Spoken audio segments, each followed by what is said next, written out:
I saw my daughter-in-law throw a suitcase into the lake and drive off. I ran over, heard a dull thud, and whispered, "Please, not what I think it is." I pulled the suitcase out, opened it, and my heart stopped. Inside weren't bloody clothes or stolen money.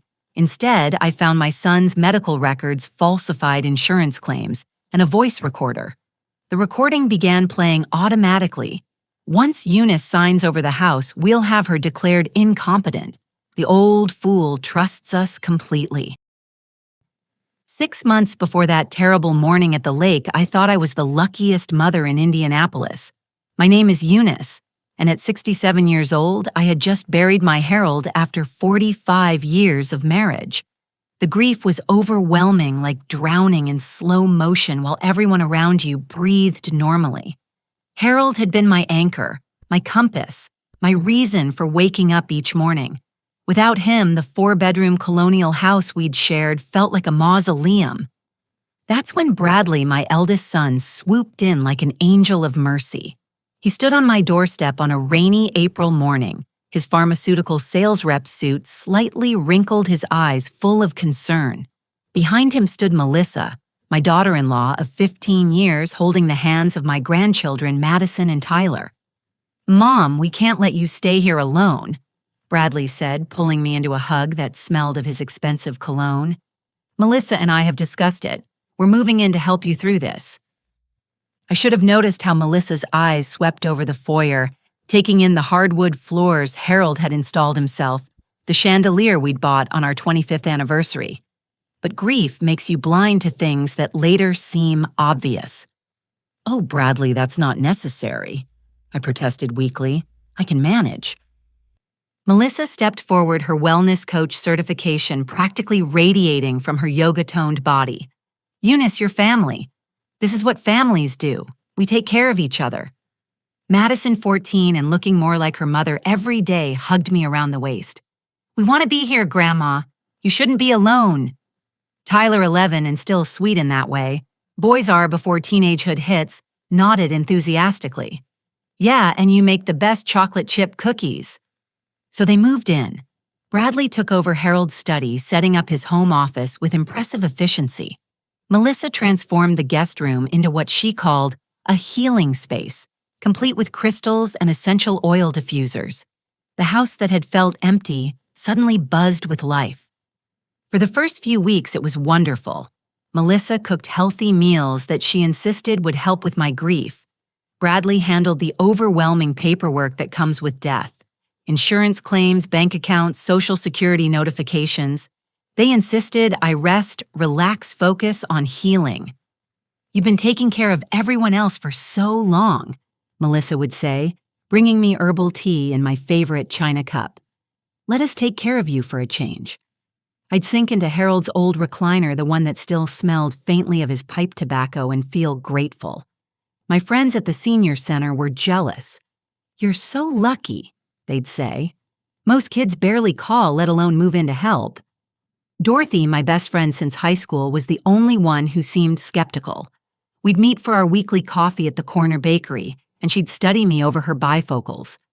"Something's different about Bradley," she said one Wednesday, stirring sugar into her coffee with unusual vigor.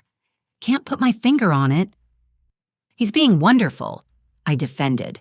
"Both of them are." Dorothy pursed her lips, an expression I knew meant she was biting back words. "Just be careful, Eunice. Grief makes us vulnerable." I dismissed her concerns. Dorothy had always been the suspicious type, seeing shadows where there was only sunlight. But looking back now, I realized she saw what I couldn't or wouldn't. The first odd thing I noticed was how interested Melissa had become in my filing system. I found her in Harold's study one afternoon, carefully going through our financial documents. "Oh, Eunice." She startled, nearly dropping the folder marked investments. "I was just trying to organize things for you. Bradley mentioned how overwhelming it all must be." "That's thoughtful, dear, but I've got a system," I said, gently taking the folder from her manicured hands. "Of course, I just thought. Well, Bradley handles these things for lots of his elderly clients. He'd be happy to help." Elderly. The word stung, even though technically accurate. I'd never thought of myself that way. Then there were the questions. Casual at first, woven into dinner conversations like threads in a tapestry. Mom, have you thought about updating your will since Dad passed? Eunice, do you have power of attorney set up in case of emergency? Grandma, why do you keep all those old bank statements? The house, I noticed, had become particularly fascinating to them. Melissa would run her hands along the crown molding, commenting on the craftsmanship. Bradley measured rooms for potential updates that never materialized. Even the children seemed coached to appreciate things differently. This place must be worth a fortune now, Madison said one evening, which struck me as odd coming from a teenager who usually only cared about her phone and her friends. The $800,000 value wasn't something I advertised, but property records were public. Still, why would a 14-year-old care? My routines began changing without my consent. Melissa insisted on driving me to appointments, claiming my reaction time might be affected by grief. Bradley suggested I let him handle the monthly bills. One less thing to worry about, Mom. My car keys would go missing, then reappear somewhere I was certain I hadn't left them. You're getting forgetful, Melissa would say with a concerned smile. It's normal with everything you've been through. But I wasn't forgetful. I'd run the household finances for 45 years, raised 2 sons, volunteered at the library, and served on 3 nonprofit boards. My mind was as sharp as the knives in my kitchen drawer, the ones Melissa had reorganized for safety. The tea she brought me every afternoon began tasting different, bitter underneath the honey with an aftertaste that lingered. I'd feel drowsy afterwards sometimes, sleeping through dinner. Rest is healing, she'd say when I woke disoriented on the couch, afternoon shadows stretching across the room. One evening, as I headed to the kitchen for water, I heard Melissa on the phone. She was in the laundry room, probably thinking the washer's rumble would mask her voice. But Harold had been hard of hearing, and I'd learned to pick out conversations through household noise. The Ativan is working perfectly, she said, her voice carrying that satisfied tone I'd started to dread. She's getting more confused every day. Another month and she won't even remember she owns this place. My blood turned to ice water in my veins. Ativan. They were drugging me. My own son and his wife were drugging me in my own home, serving poison in my favorite china wrapped in concern and herbal tea. I stood frozen in the hallway, one hand pressed against the wall for support. The woman who'd hugged me at Harold's funeral, who'd promised to take care of me, was systematically destroying me. And Bradley, my baby boy, who'd taken his first steps in this very hallway, was letting her. The washing machine buzzed, signaling the end of its cycle. I heard Melissa end her call and quickly retreated to my bedroom, my heart hammering against my ribs like a trapped bird. I sat on the edge of the bed Harold and I had shared for decades, trying to make sense of the unthinkable. They weren't here to help me, they were here to steal from me. The next morning I woke with newfound clarity and a terrible mission. I had to pretend everything was normal while figuring out exactly what Bradley and Melissa were planning. The Ativan revelation had shaken something loose in my mind. Suddenly, dozens of small incidents rearranged themselves into a sinister pattern. "Good morning, Eunice," Melissa chirped as I entered the kitchen.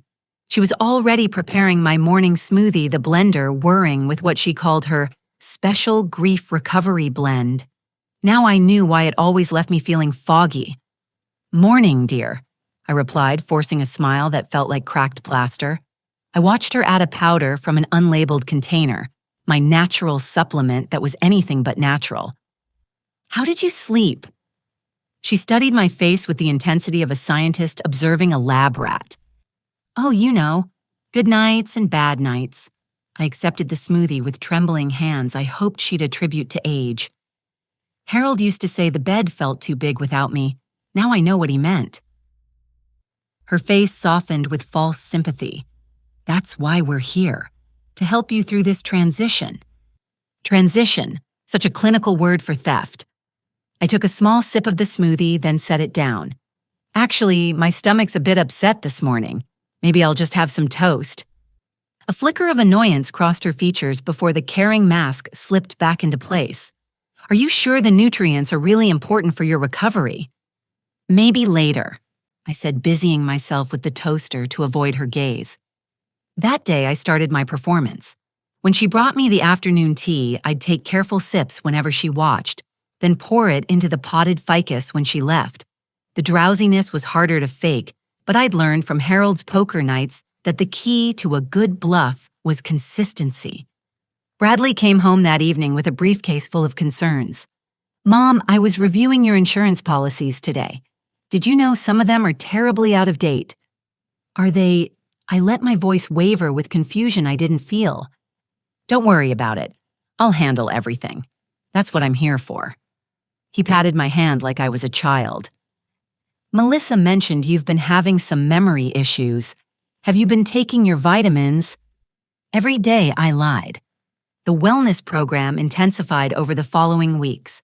Melissa introduced new elements with the enthusiasm of a torturer, showing off her tools. Morning smoothies became twice daily. Evening medications appeared. Just melatonin to help you sleep better. She started a journal documenting my every stumble, every repeated question, every moment of genuine grief that could be twisted into evidence of decline. I played along, letting myself appear increasingly fragile. When I forgot where I'd put my reading glasses hidden in my pocket, Melissa would exchange meaningful looks with Bradley. When I asked the same question twice in an hour deliberately, Bradley would pat my shoulder with false patience. The neighbors started noticing. Barbara from next door cornered me during a supervised walk Melissa allowed me to take. "Eunice, honey, are you all right? You seem different." Before I could answer, Melissa appeared like a wellness-dressed demon. Oh, Barbara. Yes, she has good days and bad days. The doctor says it's completely normal for someone processing grief at her age. What Dr. Barbara pressed, but Melissa was already steering me away. "Such a busy body," Melissa muttered once we were inside. "Some people have no boundaries." The irony of that statement from someone drugging me in my own home wasn't lost. My car became a particular battlefield. The keys disappeared entirely one Tuesday, and when I asked about them, Bradley looked concerned. "Mom, you agreed you shouldn't be driving right now, remember? After the incident." "What incident?" "You got confused at the grocery store parking lot. Melissa had to come get you." This was news to me, but I saw the trap. Deny it and I'd seem defensive. Accept it and I'd be admitting to confusion I hadn't experienced. I chose a middle path. Things have been fuzzy lately." "That's why we're here." Melissa soothed, rubbing my back with hands that made my skin crawl. The financial manipulation escalated. Mail stopped coming to the house. Bradley claimed he'd set up a forwarding system to reduce your stress.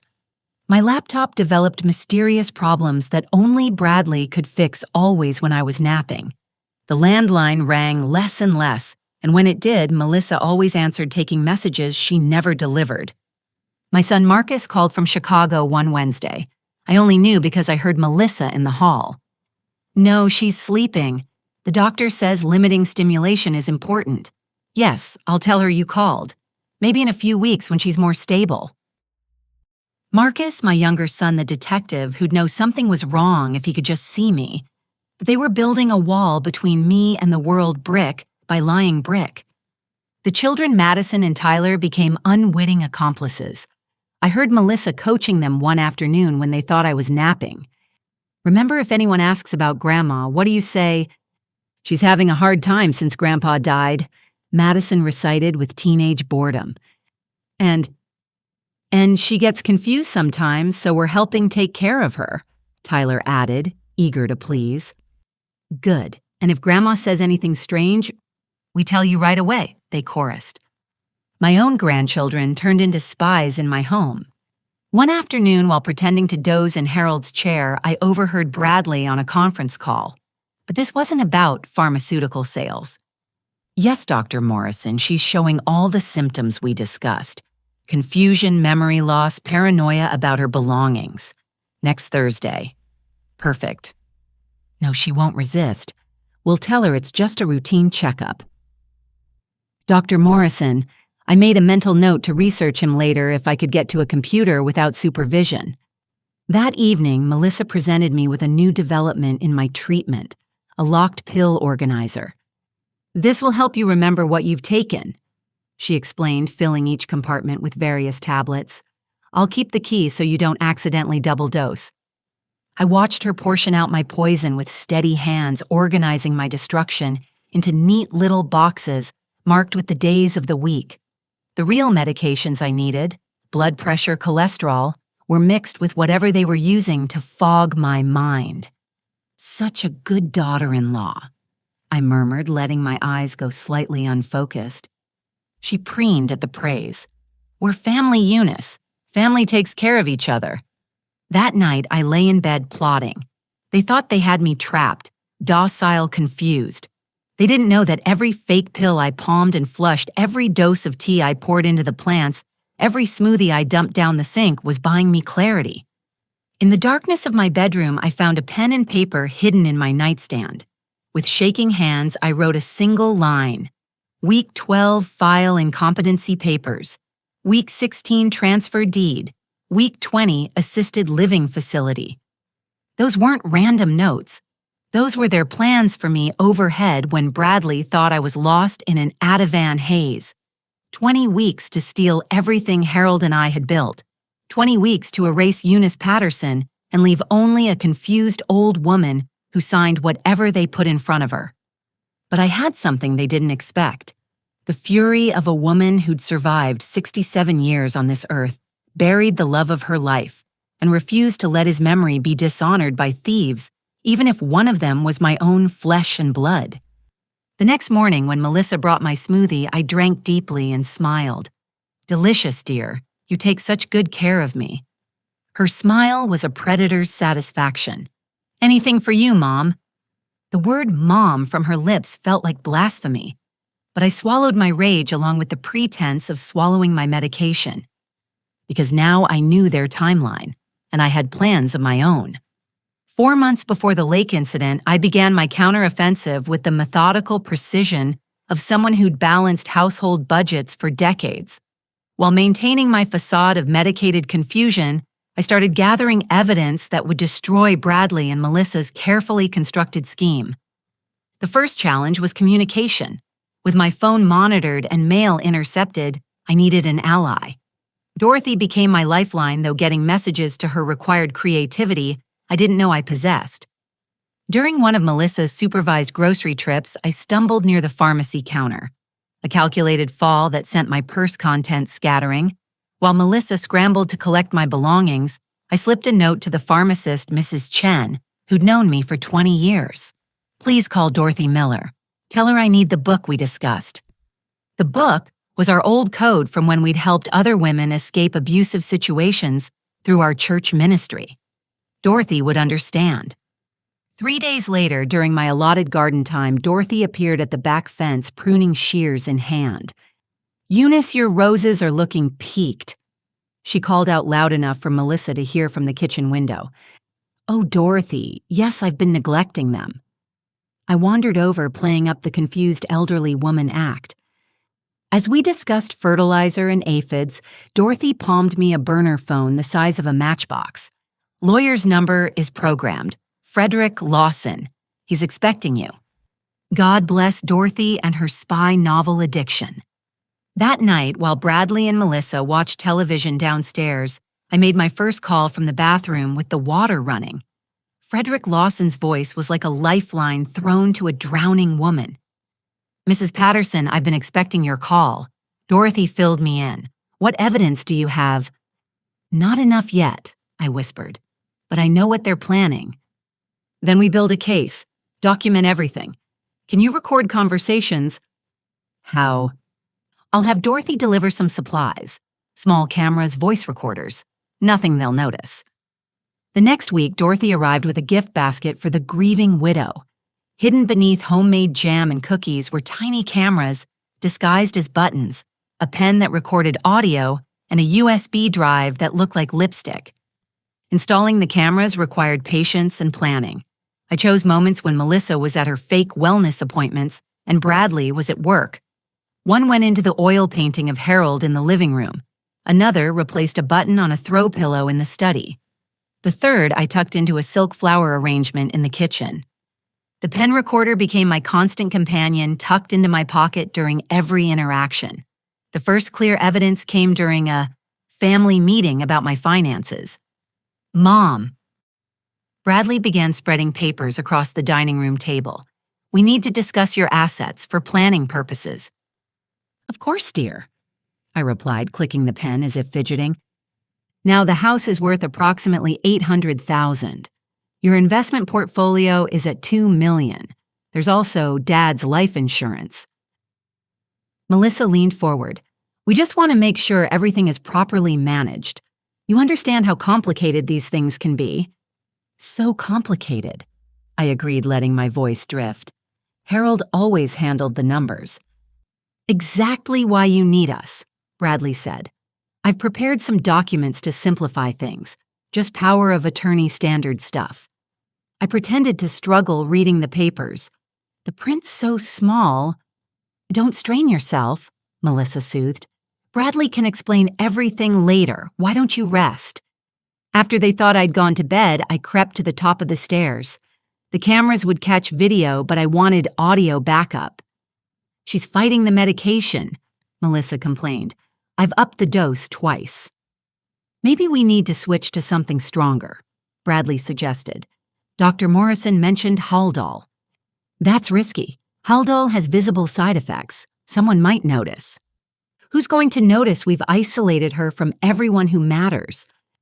Except that nosy neighbor, and Marcus keeps calling. I'll handle Marcus. As for the neighbor, we'll deal with her if she becomes a real problem. The casual way they discussed dealing with Barbara made my blood run cold. The next revelation came from an unexpected source, their own sloppiness. While pretending to nap, I observed Melissa accessing my computer. She didn't realize I could see the screen's reflection in Harold's framed college diploma. Her fingers flew across the keyboard, logging into my bank accounts with passwords they'd somehow obtained.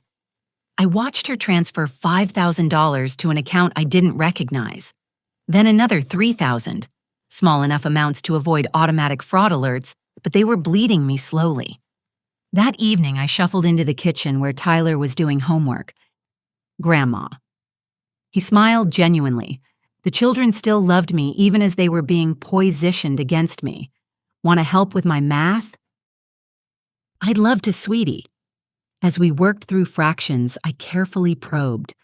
Tyler, has Mommy asked you to keep any special secrets lately? His face clouded. She said you might say strange things because of your medicine. And if you do, we should tell her right away so she can help you. That's very thoughtful of her, I managed through gritted teeth. Madison was harder to crack armored in teenage suspicion. But one afternoon she let something slip while painting her nails in the living room. Mom says we might have to move again soon, she complained to a friend on the phone. She promised this was the last time, but now she's talking about some assisted living place for Grandma and us getting a house nearby. Again, last time. How many other families had Melissa destroyed? The pen recorder captured a gold mine when Dr. Morrison made a house call. I recognized him the moment he walked in. Not from any medical practice, but from a news article about doctors who'd lost their licenses. He'd been suspended for inappropriate prescriptions 5 years ago. Mrs. Patterson, he oozed false concern while taking my vitals. How are we feeling today? Confused, I admitted truthfully. Anyone would be confused when their family was trying to destroy them. Very normal, very expected. I'm going to recommend increasing your medications. What exactly am I taking, Doctor? I asked, pen clicking. He glanced at Melissa before answering. Just mild anxiolytics to help with grief processing. Nothing to worry about. And these medications, they won't interact badly, because any long-term damage. His pause was telling. Of course not. We're monitoring you very carefully. The lies flowed like water, and my pen caught every drop. My biggest break came from technology ignorance. Theirs, not mine. While they controlled my laptop, they didn't know about the tablet Harold had given me hidden in my craft supplies. One night, I accessed our cloud storage and found treasures. Bradley had been scanning documents, my documents, and storing them online. property deeds, investment statements, insurance policies. But he'd also accidentally uploaded some of his own files, including a spreadsheet titled Timeline EP. EP Eunice Patterson. The spreadsheet detailed their plan with chilling efficiency: medical documentation of my decline, legal preparations for conservatorship, asset transfer schedules, even a row for final residence Golden Acres memory care with an admission date 6 weeks away. But the most damning discovery was in his email drafts. Correspondence with someone named Marcus Wellington, not my son Marcus, about the Patterson Project, and references to previous successes in Milwaukee and Denver. This wasn't their first rodeo. They were a team of professional elder abusers, and I was just the latest target. I screenshot everything, sending copies to Frederick through an encrypted app Dorothy had insisted I install. The evidence was mounting, but I needed more. I needed proof so undeniable that no court could ignore it. That proof came when I discovered the box. Hidden in the basement behind Harold's old golf clubs was a cardboard box marked Tax Returns 2015-2020. But taxes weren't what I found inside. Instead, there were documents about 3 other elderly victims: Martha Brennan of Milwaukee, Robert Chen of Denver, and Patricia Watts of St. Louis. Each file contained the same pattern: medical records showing sudden cognitive decline, powers of attorney transferring control to Bradley or Melissa property deeds signed over, and finally admission records to memory care facilities. The facilities were all different, but the doctor was always the same: Dr. Morrison, following them from state to state like a medical mercenary. Martha Brennan had owned a chain of laundromats. Robert Chen had inherited his father's restaurant empire. Patricia Watts had been sitting on valuable commercial real estate.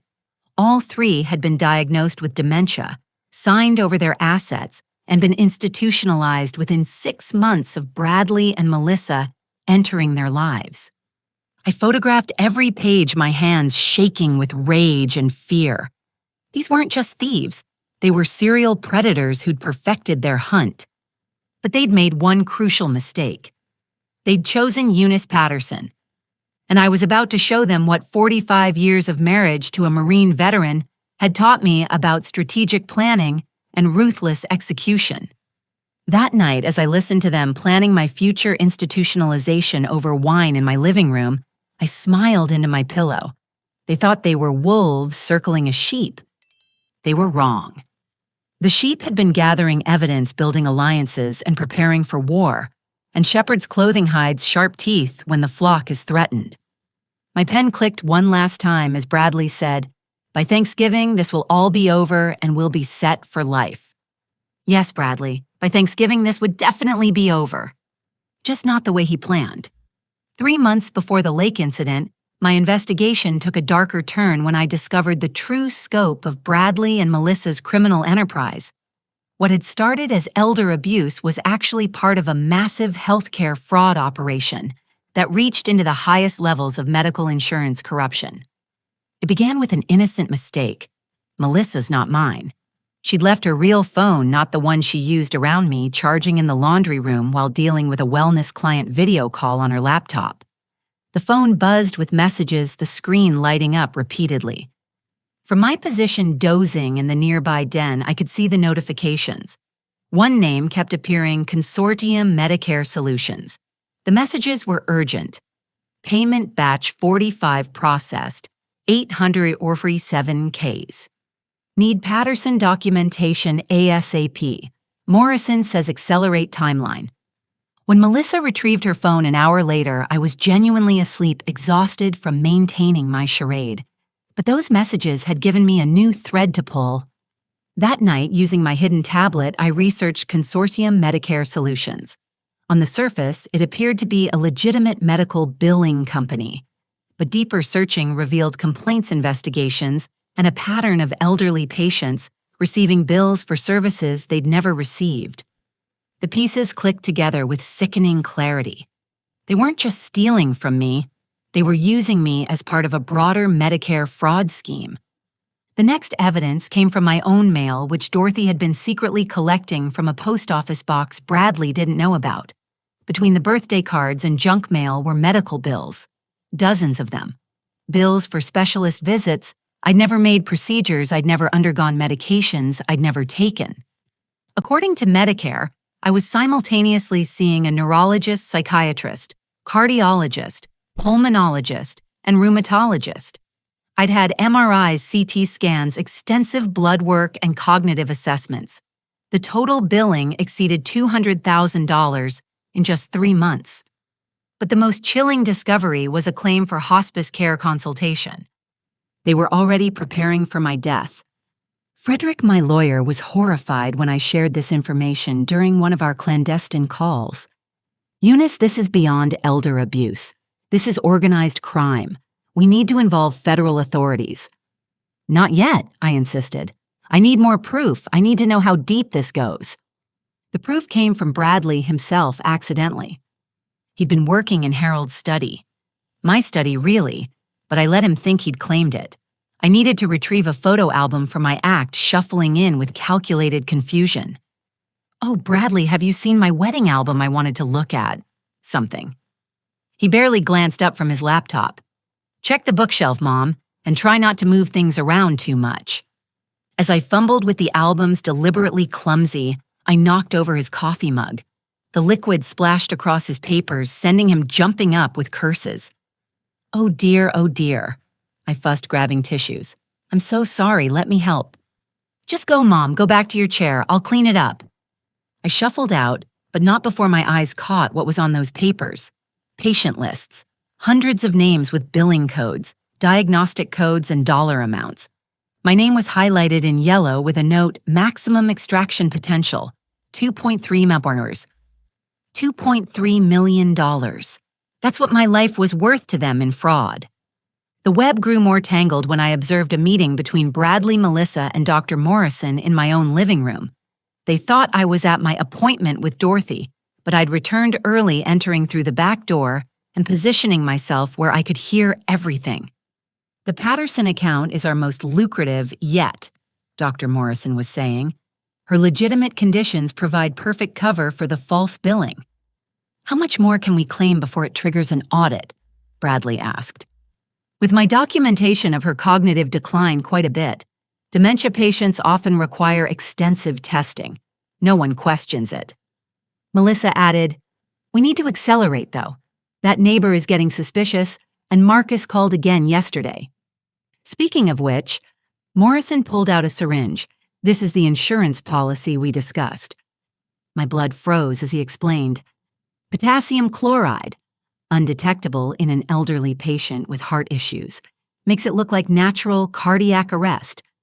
"We're not killers," Bradley said, but his protest sounded weak. "We're not," Morrison agreed. "We're business people. But if she becomes a liability before we can transfer the assets—" "It won't come to that," Melissa insisted. "The Ativan is working. She's getting more compliant every day." Compliant? If only they knew I hadn't taken their poison in weeks. The conversation shifted to their other victims. Patricia Watts had apparently died in the memory care facility, her estate still tied up in probate. Robert Chen's family was suspicious but couldn't prove anything. Martha Brennan was alive but completely broken, convinced she actually had dementia after months of gaslighting and drugs. "The beauty of the system," Morrison explained with pride that made me nauseous, "is that once they're in care, the billing can continue indefinitely. We've been collecting on Brennan for 3 years. 3 years. 3 years of billing Medicare for fake treatments, while a woman rotted in a facility she didn't need. I thought I couldn't be more horrified until Melissa mentioned the children. Madison's been asking questions about Grandma's money. She overheard us discussing the inheritance." "So," Bradley shrugged, "she's 14. What's she gonna do?" "She's smart, like her real father." Real father. Another piece of the puzzle clicked. Madison and Tyler weren't Bradley's biological children. Morrison laughed a sound like grinding glass. "The girl takes after you, Melissa. Remember how you figured out your grandmother's situation?" "What were you, 15? 16, Melissa corrected with what sounded like pride. But Nana was already showing real signs of dementia. We just helped it along. They'd been doing this for decades. Melissa had learned this trade as a teenager practiced on her own grandmother. The evil was generational. After they left for dinner, confident their drugged patient would sleep for hours, I searched Bradley's study with newfound urgency. In a locked drawer, the key hidden under his mousepad, men are so predictable, I found the mother lode. Insurance forms pre-signed with my forged signature.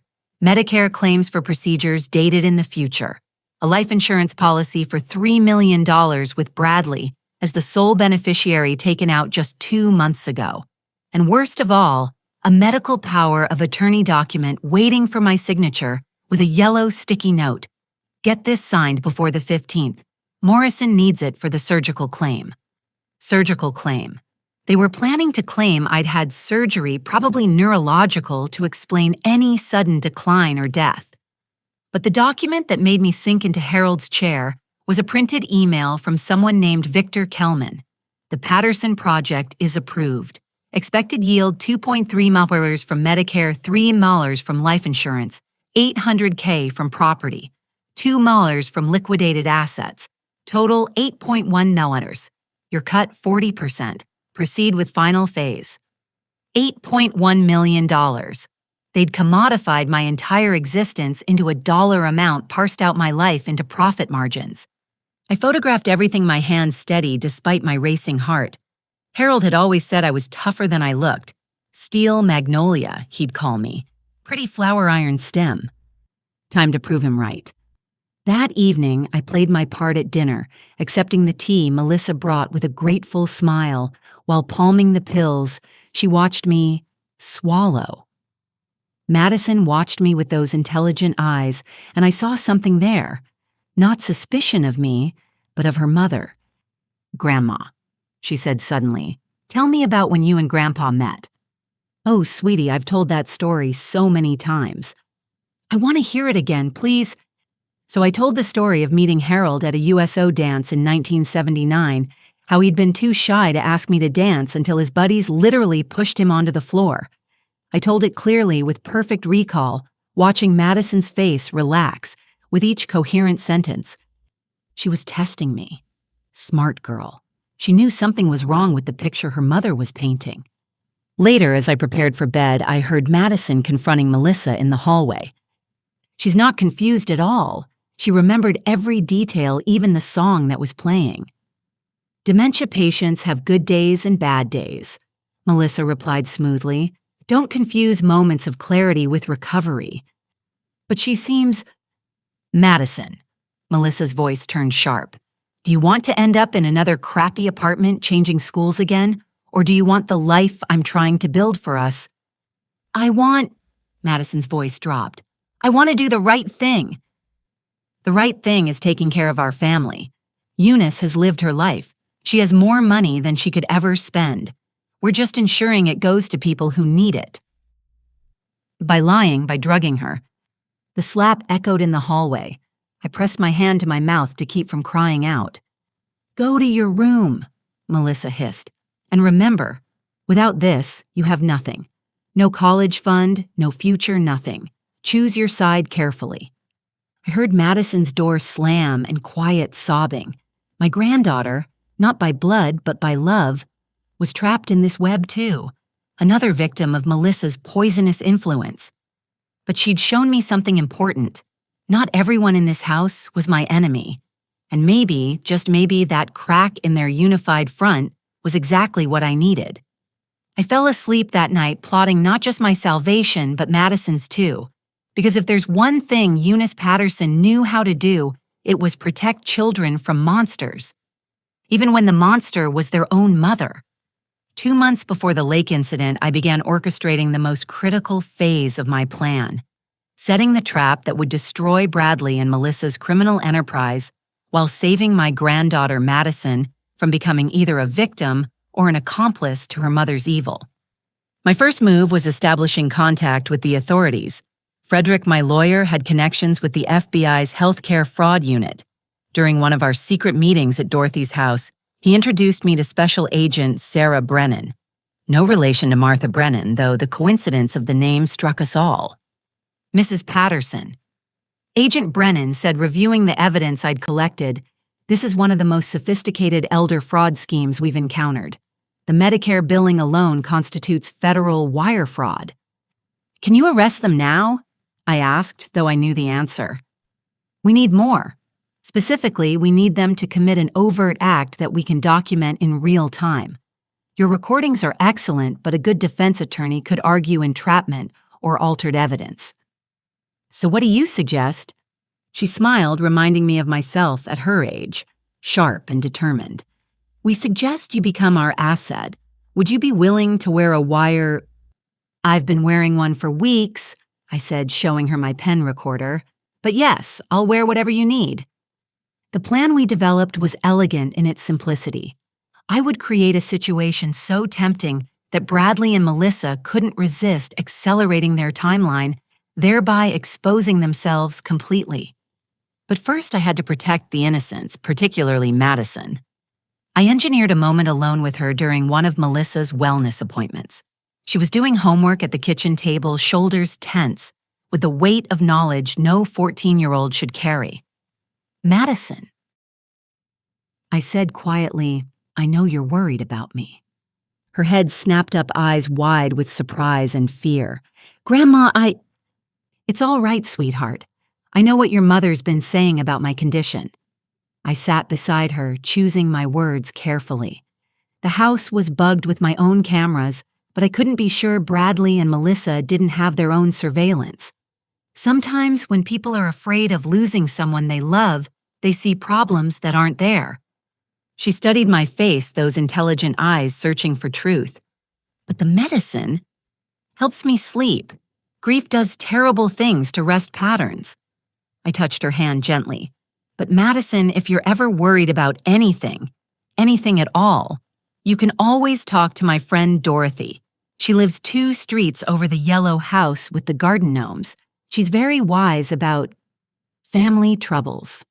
Madison nodded slowly, understanding more than I was saying. The yellow house with gnomes. Got it. Good girl. Now let's look at this algebra. Math was always my strongest subject. For the next hour, I helped her with homework demonstrating the clear, organized thinking of someone whose mind was perfectly intact. When Melissa returned, she found us laughing over a word problem about trains leaving stations. The look of frustration on her face was delicious. Marcus, my younger son, posed a different challenge. Bradley had been successfully keeping him at bay with stories of my declining health and need for quiet. But Marcus was a detective with Chicago PD. He wouldn't stay fooled forever. I managed to call him using Dorothy's phone during one of my medical appointments that were actually strategy sessions with Frederick and Agent Brennan. Mom. His voice cracked with relief. God, I've been so worried. Bradley keeps saying you're too fragile for visitors. Listen carefully, I interrupted. I can't talk long. I'm fine, but I need you to trust me and stay away for now. Can you do that? Mom, what's going on is Bradley. Trust me, Marcus. Your brother thinks he's protecting me, but he's misguided. I'm handling it. Just be ready when I call again. And Marcus, I love you. I love you too, Mom, but I hung up, hating the confusion and pain in his voice, but knowing his visible absence was crucial. If Marcus showed up now, it might spook Bradley and Melissa into running before the trap was ready. The financial manipulation continued escalating. During a family meeting about my assets, I played my greatest performance yet. I've been thinking, I said with carefully crafted hesitation, about Harold's emergency fund. Bradley and Melissa exchanged quick glances. What emergency fund, Mom? Oh, did I never mention it? Harold always kept cash hidden. Said banks couldn't be trusted after the Depression. His father taught him that. I let my eyes go vague as if struggling to remember. $500,000. Or was it $700,000? I know I wrote it down somewhere. The greed that flashed across their faces was almost comical. Mom. Bradley leaned forward urgently. This is important. Where did Dad hide this money? Somewhere safe. Somewhere in the house. Or maybe the garage. I touched my temple, feigning confusion. It's all fuzzy since the medication change. We should look for it, Melissa suggested with fake casualness, just to make sure it's secure. That would be such a help. I worry about break-ins, you know. An old woman alone with all that cash. That night, the search began. They started subtle, checking obvious hiding spots when they thought I was asleep. But as days passed with no success, their efforts became frantic. I watched through my hidden cameras as they systematically destroyed my home, searching for money that existed only in their greedy imaginations. They pried up floorboards, checked inside walls, even dug holes in the garden at night. The security system they'd installed to protect me, actually to monitor me, now recorded their every criminal act. Agent Brennan was delighted. This is perfect. Destruction of property, attempted theft, and all on video. But I wasn't satisfied with just property crimes. I wanted them exposed for everything. The Medicare fraud investigation had expanded. The FBI discovered Consortium Medicare Solutions was billing for over 300 elderly patients across 5 states, all showing similar patterns of sudden cognitive decline and expensive medical procedures. Dr. Morrison alone had submitted over $50 million in fraudulent claims. We're planning coordinated raids, Agent Brennan informed me, but we need your case to be the cornerstone. You're the only victim who's documented everything in real time. I gave her a grim smile. Then let's make sure they hang themselves completely. The next phase involved technology. Tyler's sweet 11-year-old Tyler unknowingly helped me when he left his tablet in the living room. While he was at school, I used it to access Bradley's cloud storage. Tyler knew his father's password because Bradley used the same one for everything Madison's birthday. What I found exceeded even my worst expectations. Folders labeled with names of victims going back 8 years, detailed psychological profiles analyzing their vulnerabilities, financial projections treating human lives like stock portfolios, and a subfolder titled Exit Strategies, containing forged death certificates, cremation authorizations, and medical reports for sudden cardiac events. They weren't just planning to rob me, they were planning to kill me. I copied everything onto the USB drive hidden in my lipstick case, my hands steady despite the horror. Harold's voice echoed in my memory. In combat, fear is natural. Letting it control you is fatal. This was combat, and I was winning. The weather turned cold as November approached, and with it came increased pressure from Bradley and Melissa. The phantom cash was driving them crazy, but they'd also noticed other problems. Their Medicare billing was being flagged more often. Some of their co-conspirators were getting nervous, and Madison was growing increasingly rebellious. I orchestrated a Thanksgiving dinner announcement that would change everything. I've been thinking about the holidays, I said over pot roast my family gathered around the table Harold had built. This might be my last Thanksgiving in this house. Everyone froze. Bradley's fork hovered midway to his mouth. What do you mean, Mom? His voice was carefully controlled. Well, I'm getting older. This big house is too much. I've been thinking about selling it, maybe moving to one of those nice senior communities. The one Dorothy mentioned has a unit available. The panic in Melissa's eyes was beautiful. But Eunice, this is your home. Was our home, I corrected sadly. Without Harold, it's just walls and memories. Besides, the market is excellent right now. Richard Kellerman from the real estate office said I could get $900,000 easily, maybe more. The mention of money shifted their panic to calculation. I could practically see the gears turning. If I sold the house myself, they'd lose control of that asset. Mom, you're not thinking clearly, Bradley said. This is a big decision. You shouldn't make it hastily. Oh, I've been thinking about it for weeks. Even made some calls. I smiled innocently. In fact, I have an appointment with a real estate attorney next Monday. Dorothy's driving me. The glance Bradley and Melissa exchanged was loaded with urgency. I just accelerated their timeline, and they knew it. Madison watched this exchange with knowing eyes. When dinner ended, she helped me clear the table, whispering, "Grandma, are you really selling?"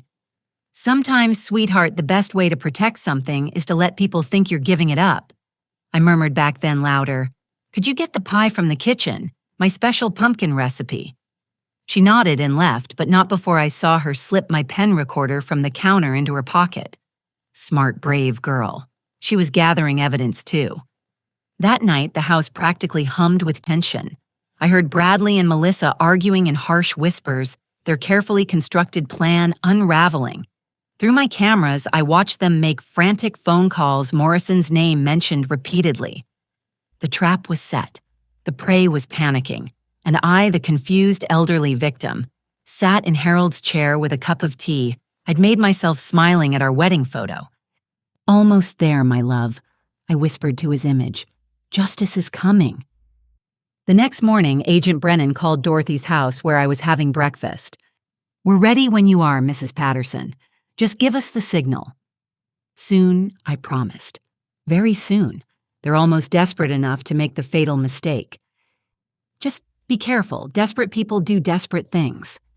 I thought of the syringe Morrison had shown them, the potassium chloride that could stop my heart.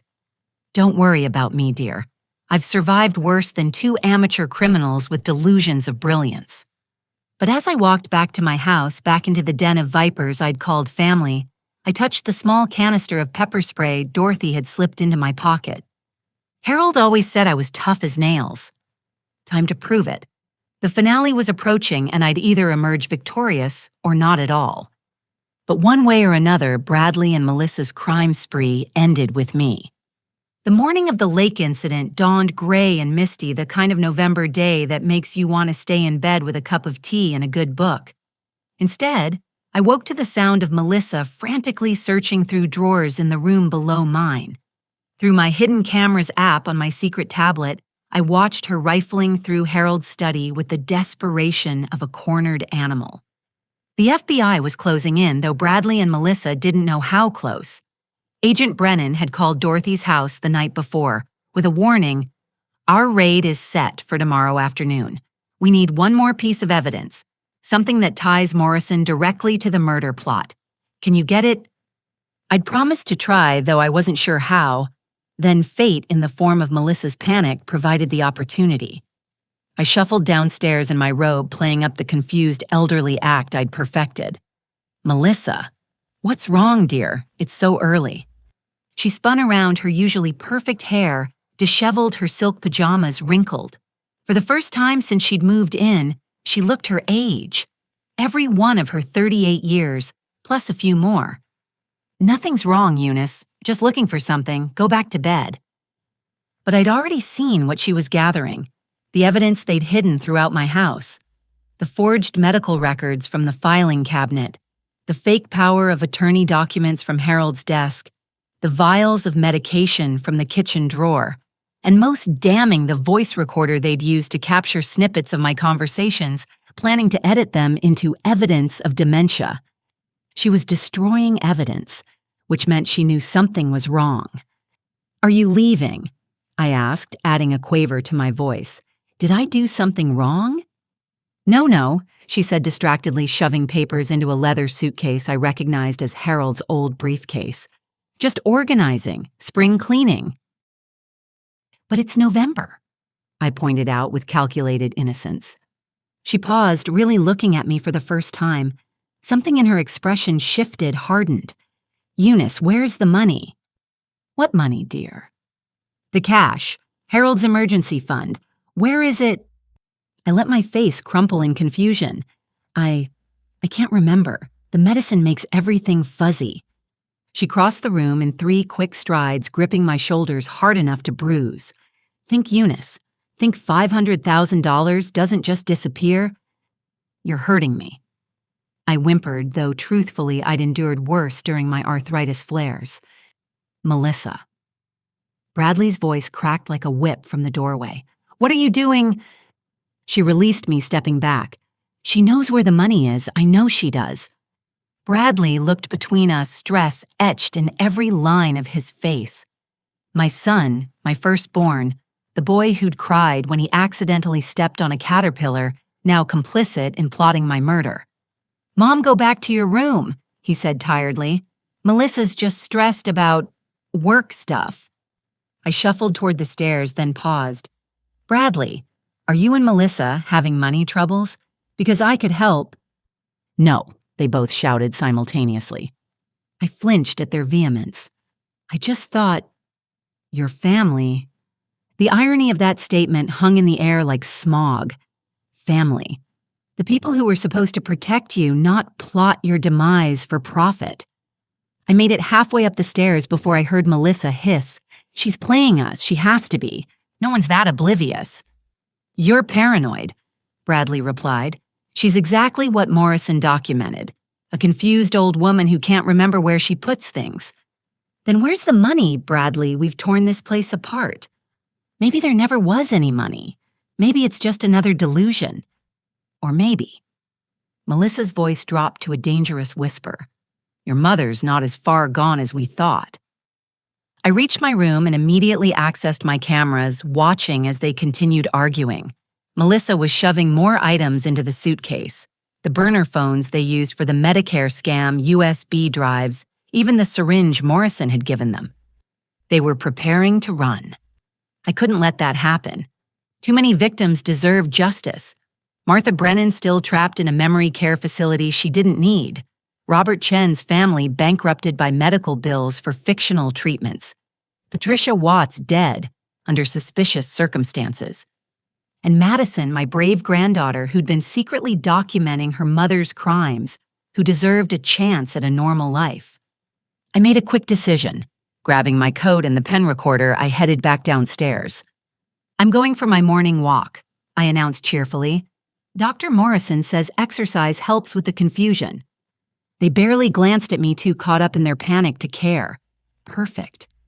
But instead of my usual route around the neighborhood, I followed Melissa when she left the house 20 minutes later, carrying Harold's briefcase that now bulged with evidence. She drove erratically, checking her mirrors constantly. I stayed well back in Dorothy's car, borrowed for this purpose, my hands steady on the wheel despite my racing heart. When she turned toward Riverside Park with its large lake, I knew something significant was about to happen. The park was nearly deserted on this cold morning. I parked far from Melissa's car and watched as she got out, briefcase in hand. She walked to the end of the wooden pier that stretched into the lake, looking around nervously. Was she meeting someone disposing of evidence? I crept closer, using the morning mist and bare trees as cover. Then I saw her on the phone, pacing the pier. The wind carried fragments of her conversation. "Blown. FBI. Can't reach Morrison. Need extraction now." My blood chilled. They had an escape plan. Someone was coming to get her. She ended the call and stood at the pier's edge, staring at the briefcase. Then in one swift motion, she hurled it into the lake. The splash echoed across the water. She turned and strode back toward her car, never noticing me hidden behind a maintenance shed. I waited until her car disappeared before running to the pier. The briefcase had landed in relatively shallow water near the pier's edge. Harold's insistence on quality meant it was waterproof, at least temporarily. Without thinking about my arthritis or the cold, I laid on the pier and reached down, my fingers just brushing the handle. Too far. I looked around desperately and spotted a fallen branch. Using it as an extension of my arm, I managed to hook the briefcase handle and drag it close enough to grab. It was heavier than I expected, soaked and full. I hauled it onto the pier with strength born of desperation. My coat soaked my hands, numb with cold. With shaking fingers, I opened the clasps. Inside weren't bloody clothes or stolen money. Instead, I found my son's medical records. The real ones showing he was perfectly healthy, not the forgeries claiming neurological issues. Falsified insurance claims with my forged signature. USB drives labeled with victim names, and most shocking, the voice recorder they'd used. I pressed play on the recorder and Melissa's voice filled the morning air. "Once Eunice signs over the house, we'll have her declared incompetent. The old fool trusts us completely." But that wasn't all. The recording continued, capturing conversations I'd never heard. Morrison's voice, "The potassium chloride is undetectable. One injection, she goes into cardiac arrest. Natural causes for a woman her age with hypertension." Bradley's voice slurred with alcohol. "Sometimes I wonder if she knows, the way she looks at me." Melissa's cold response, Even if she does, who'd believe her? We have a doctor's diagnosis, documented confusion witnesses to her decline. She's just a crazy old woman now. My hands trembled as I realized what I held. This was it. The smoking gun that would destroy them all. But I couldn't celebrate yet. Footsteps on the pier made me look up. Melissa had returned, probably realizing her mistake in throwing away such crucial evidence. She saw me kneeling on the pier, soaking wet briefcase open in front of me. Her face went through a series of expressions: shock, rage, and finally cold determination. "You," she breathed. "I knew it. I told Bradley you were faking." I struggled to my feet, clutching the briefcase. "It's over, Melissa. Or should I say Melanie Ashford. Yes, I know who you really are." She laughed a sound like breaking glass. "You think you've won a confused old woman who talks about hidden money that doesn't exist, who's going to believe you." "The FBI for starters," I said calmly. "They've been building a case for months. This," I held up the briefcase, "is just the final nail in your coffin." Her face went white. "You're lying." "Am I?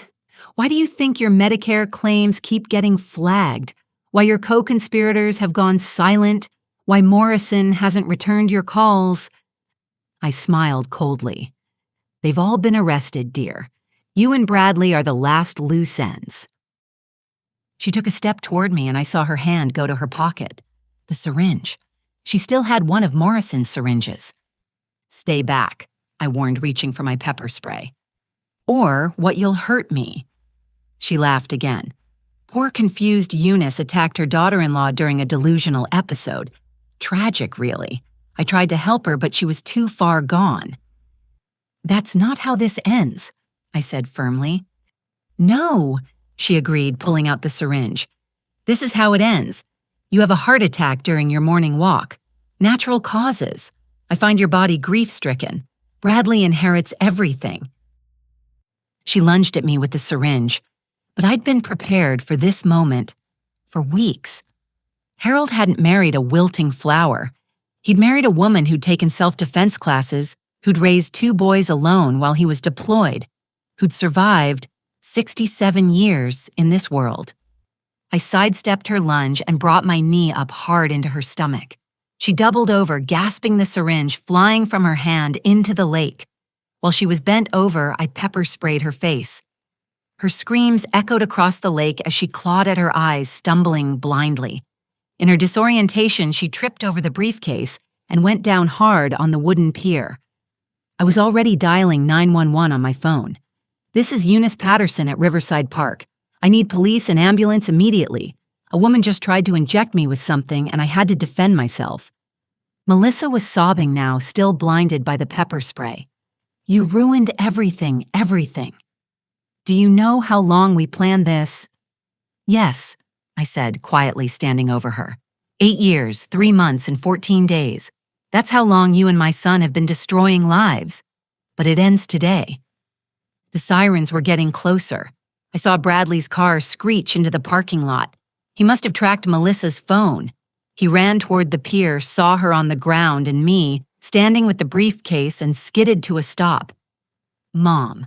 His voice was that of a lost child. "Hello, Bradley," I said sadly. "Come to help your wife try to murder me." No, Mom, you don't understand." "I understand everything," I cut him off. "Every forged document, every poisoned cup of tea, every Medicare fraud, every life you've destroyed. I know it all." The police cars pulled up, followed by unmarked FBI vehicles. Agent Brennan stepped out of one, and I felt a wave of relief. "Mrs. Patterson," she called out. "Are you hurt?" "No," I replied, "but I have something for you." I held up the briefcase. "Everything you need is in here, including a confession." Bradley tried to run then, but he didn't get far. Federal agents had surrounded the park. They tackled him before he reached his car, and I had to look away as they cuffed my firstborn son. Melissa was arrested on the pier, still crying from the pepper spray. As they led her past me, she hissed, "Madison will never forgive you. You've destroyed her life too." "No," I said firmly. "I've saved it. She won't grow up to be like you." The next hours blurred together. Statements at the police station, medical exams to document the attack, phone calls to Marcus, who drove down from Chicago breaking every speed limit. But the image burned into my memory was from later that afternoon when they brought Bradley out of the house in handcuffs. He looked at me standing in the driveway of the home where I'd raised him, and for a moment, I saw my little boy, the one who'd brought me dandelions and called them flowers, the one who'd cried when his goldfish died. "I'm sorry, Mom," he said, and I think he meant it, but sorry doesn't undo 8 years of systematically destroying elderly people for profit. "I know," I replied, "so am I." As the police car drove away with my son, I stood in the driveway Harold had sealed every summer in front of the house we'd filled with love and laughter, and I cried. Not for Bradley. He'd chosen his path. Not for Melissa. She'd been a monster long before she met my son. I cried for all the victims who'd trusted their families only to be betrayed. For Madison and Tyler, who'd lost both parents in one day. For myself, because no mother should have to choose between her child and justice. But sometimes that's exactly what love demands, the hard choice, the right choice. Agent Brennan put a gentle hand on my shoulder. "You did the right thing, Mrs. Patterson. You saved lives today." I nodded, wiping my tears. "I know, but that doesn't make it easier." "No," she agreed. "It doesn't, but it makes you a hero." I didn't feel like a hero. I felt like a 67-year-old woman who'd lost her husband and now her son. But I also felt something else. Free. Free from the lies, the drugs, the fear. Free to start rebuilding one day at a time. 6 months after that cold November morning at the lake, I sat in a federal courthouse in Indianapolis, watching the final chapter of Bradley and Melissa's criminal enterprise come to a close. The courtroom was packed with victims, journalists, and curious onlookers who'd followed what the media called the largest elder fraud conspiracy in Midwest history. I wore Harold's favorite pearl necklace and the navy suit I'd bought for his funeral armor against the pain of seeing my firstborn in an orange jumpsuit and shackles. Bradley had lost weight, his pharmaceutical sales polish replaced by hollow eyes and gray skin. Prison didn't agree with those who'd preyed on the vulnerable. Melissa. I refused to think of her as my daughter-in-law anymore. Sat at the defendant's table like a caged viper. Even facing 25 to life, she maintained her wellness coach posture that practiced serenity that had fooled so many. But her eyes, when they met mine, burned with hatred that would have frightened me 6 months ago. Not anymore. I'd faced down her syringe on that pier. Her glares were nothing. The prosecutor, a sharp young woman named Jennifer Woods, laid out the case with devastating precision. 8 years, 43 victims across 6 states, over $50 million in Medicare fraud, 3 suspicious deaths including Patricia Watts, whose heart attack now looked decidedly unnatural in light of Morrison's potassium chloride scheme. When they played the recording from the briefcase, Melissa's cold voice discussing my planned murder, several jury members visibly recoiled. Bradley put his head in his hands. Too little, too late for remorse. My testimony took 3 days. I detailed everything from the first cup of drugged tea to the fight on the pier. The defense attorney, a slick man who reminded me of a used car salesman, tried to paint me as confused, vindictive, possibly suffering from the very dementia they'd tried to induce. "Mrs. Patterson," he said with false sympathy, "isn't it true you've been under tremendous stress since your husband's death? Grief can make us see things that aren't there, misinterpret innocent actions." "You're absolutely right," I agreed, surprising him. "Grief is devastating, which is why people like your clients find it so easy to exploit. They target us when we're vulnerable, isolated, desperate for family support. They count on our pain, making us easy marks." I looked directly at the jury. But grief doesn't make you hallucinate Medicare fraud. It doesn't forge signatures or create fake medical records. And it certainly doesn't make you imagine someone trying to inject you with potassium chloride. The evidence was overwhelming. The FBI had raided Consortium Medicare Solutions, arresting 17 co-conspirators. Dr. Morrison, facing life in prison, had flipped faster than a pancake on Sunday morning, providing detailed testimony about the entire operation. But the moment that broke the case wide open came from an unexpected source: Madison. My brave granddaughter took the stand on day 5, clutching a folder with hands that barely shook. At 14, she commanded the courtroom with quiet dignity that would have made any real grandmother proud. "I started recording them when I was 12, she said simply. "I knew what they were doing was wrong." She produced 2 years' worth of recordings she'd made on her phone. Melissa, coaching her and Tyler to lie about my condition, Bradley discussing forged documents, both of them celebrating after successfully robbing another victim. "Why didn't you tell anyone?" the prosecutor asked gently. Madison's composure finally cracked. "She's my mother. I kept hoping she'd stop, that she'd choose us over the money, but she never did." When the defense tried to cross-examine her, suggesting she'd been coached or bribed, Madison's response was devastating. "I'm testifying against my own parents. I'm about to go into foster care. What possible benefit could I get from this?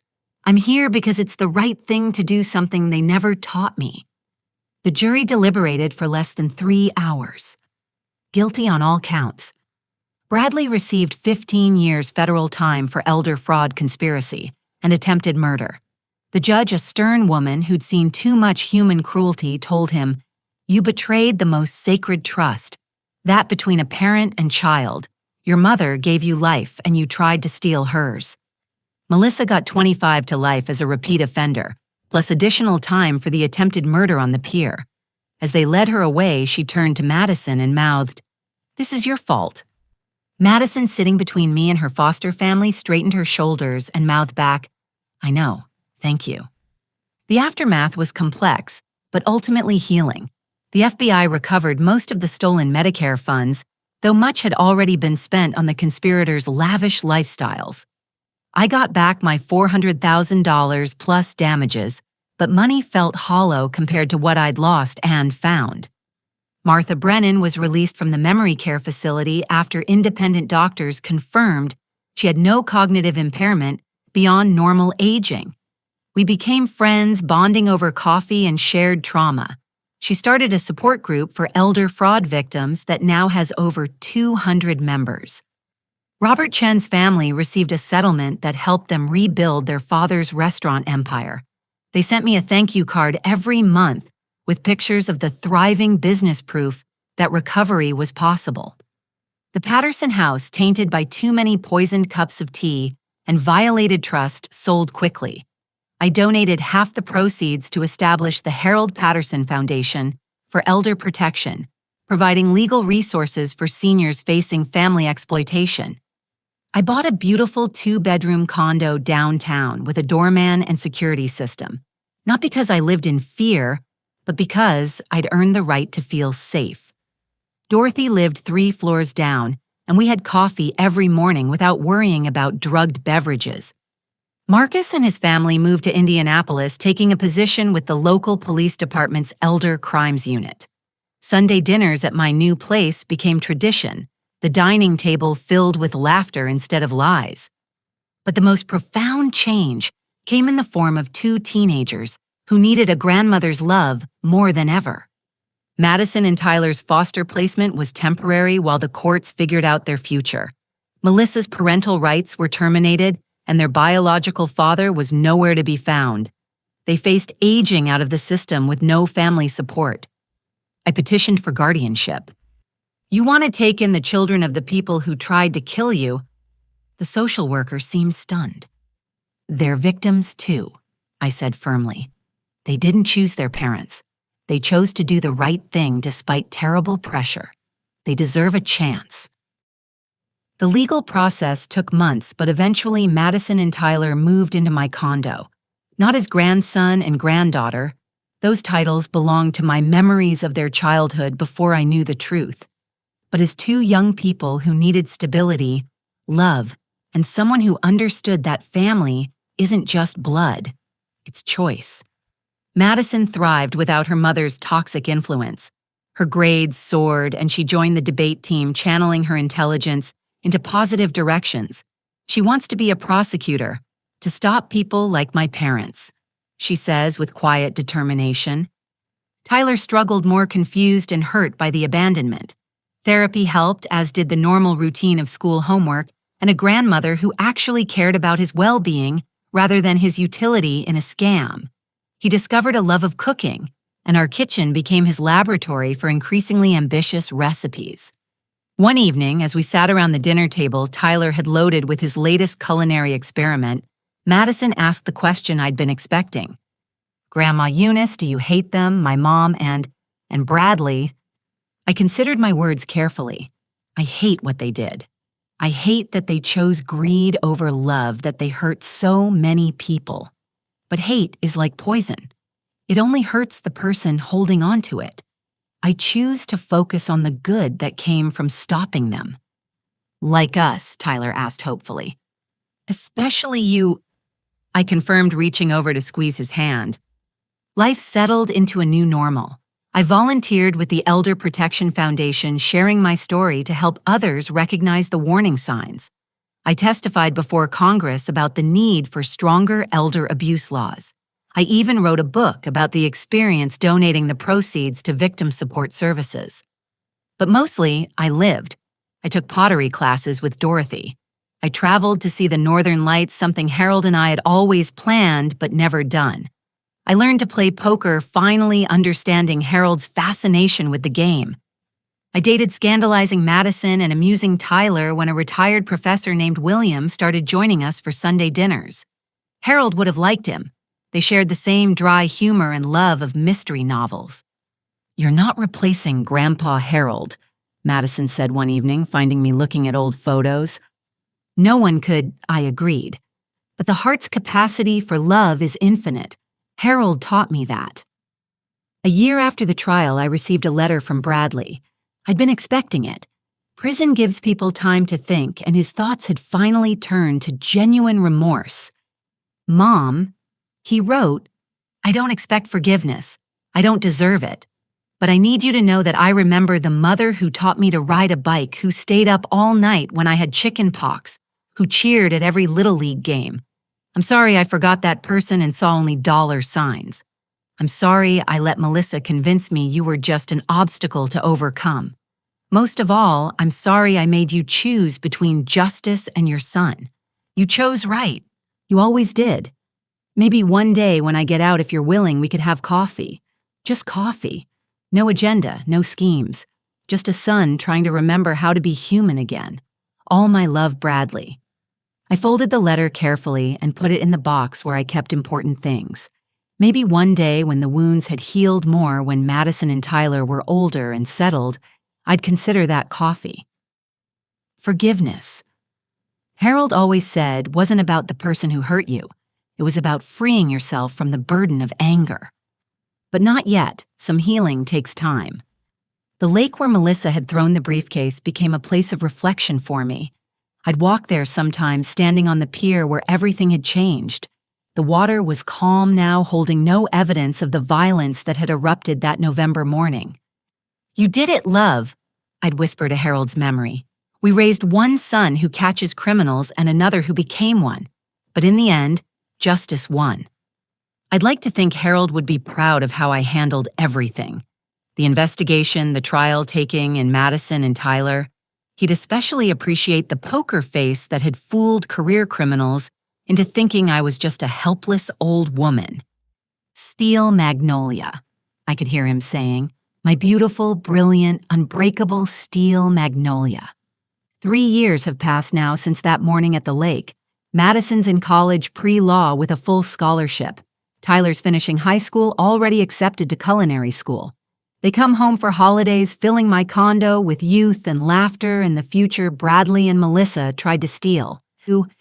I'm 70 now, truly elderly by some standards. But I'm not vulnerable. I'm not a victim. I'm a survivor who refused to let family betrayal define my remaining years. Every morning, I wake up in my safe home, make my own tea, untainted, thank you very much, and choose how to spend my day. No one monitors my calls or hides my car keys. No one drugs my food or forges my signature. I'm free. And that freedom hard-won through courage I didn't know I possessed tastes sweeter than any revenge. Because the best revenge isn't just justice. It's living well despite those who tried to destroy you. It's choosing love over bitterness, hope over fear, trust over isolation. It's knowing that when someone you love tries to dim your light, you don't have to let them succeed.